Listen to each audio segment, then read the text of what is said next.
So today we're going to make sopapilla cheesecake, and this is one of those recipes that is not from scratch totally because I'm being lazy today.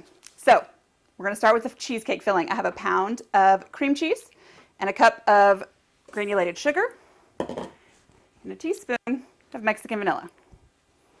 We're going to cream that until nice and smooth.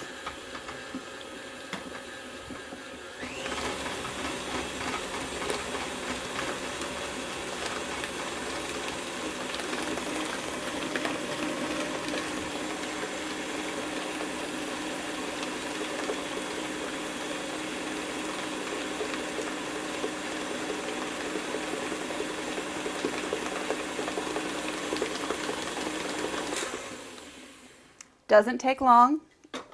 Since the cream cheese is at room temperature, it really doesn't take long. And so there we have it. We're going to set that aside. Now I'm going to take crescent dough. This is why I say it's not completely from scratch. And you can make your own crescent dough and do the same thing. But I'm going to use store-bought crescent dough today. So I'm going to roll out. It's in triangles. But I'm going to make it a 9 by 13 rectangle that fits into my 9 by 13 pan.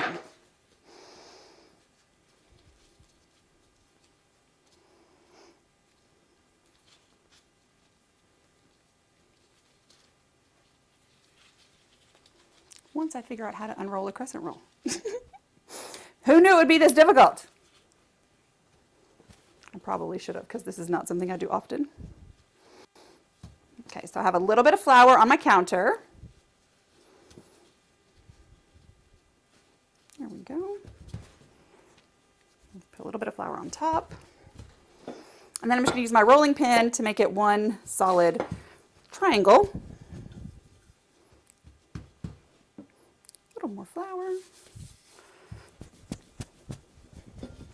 So we're going to make a solid rectangle that just fits in the bottom.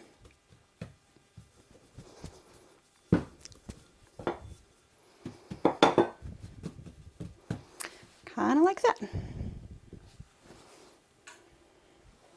Now, the great thing is that the bottom does not have to be perfect because no one's going to see it because it's going to cook. So if yours like mine falls apart, you just kind of set it in the bottom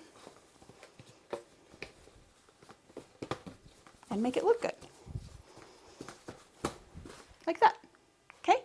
Then we're going to take our cream cheese mixture, the cream cheese, sugar, and vanilla. I'm going to stir it one last time.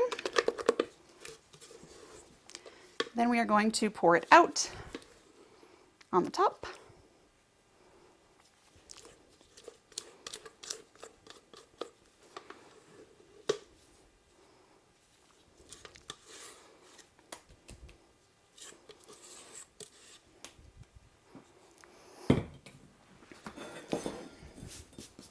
I'm going to take my offset spatula, which I have right here, and make sure that there is a little bit of cream cheese in every corner.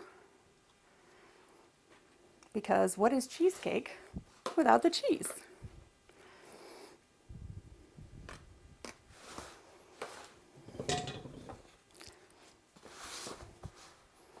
There we go.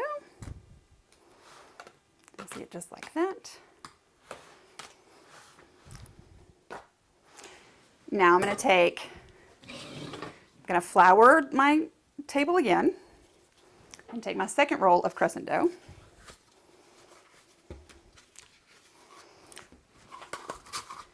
And this one we kind of want to look a little better than just thrown it together. So I'm going to spend a little more time making this one look pretty.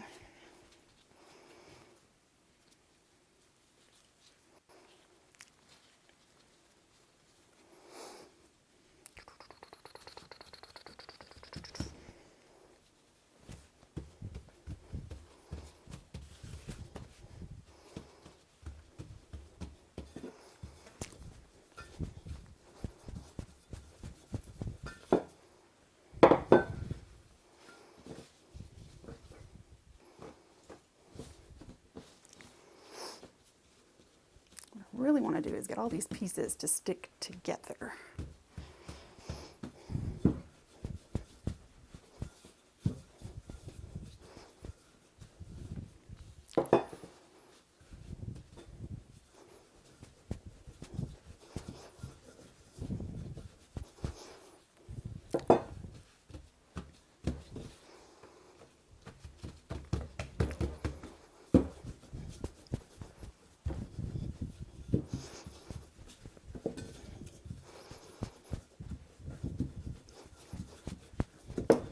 Okay, so there we have it. We're going to put this right on top, just like that. Now I'm going to clean up my table and then I'll be back for the topping. So for our topping, I have a stick of butter that I've softened. This is unsalted butter. I'm just going to mash it up a little.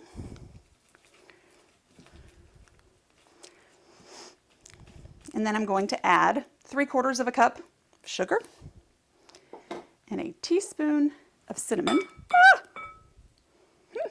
And then I'm going to mix it some more. Mix all of that together. Meanwhile, we've preheated our oven to 350 degrees, which is important.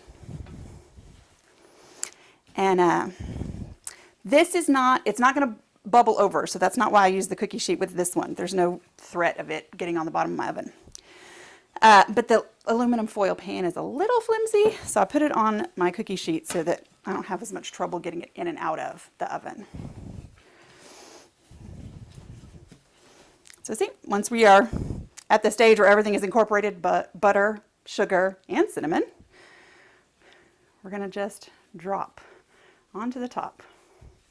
And it doesn't have to be perfect because it's all going to melt in and make this really sweet, cinnamony crust on the top.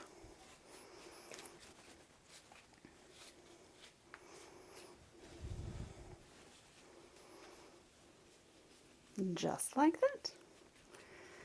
And now we're going to bake this in a 350-degree oven for about 45 minutes.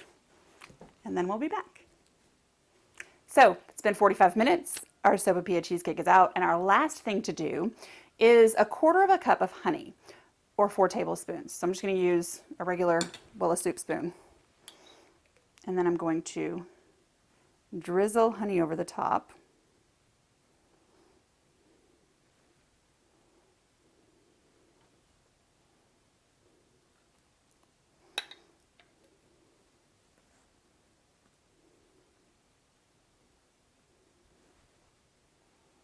And this is, my in-laws tried their hands at keeping bees, and the person who mentored them gave them honey. So this is local, fresh honey. It's not stored and bottled. And there we are, sopapilla cheesecake.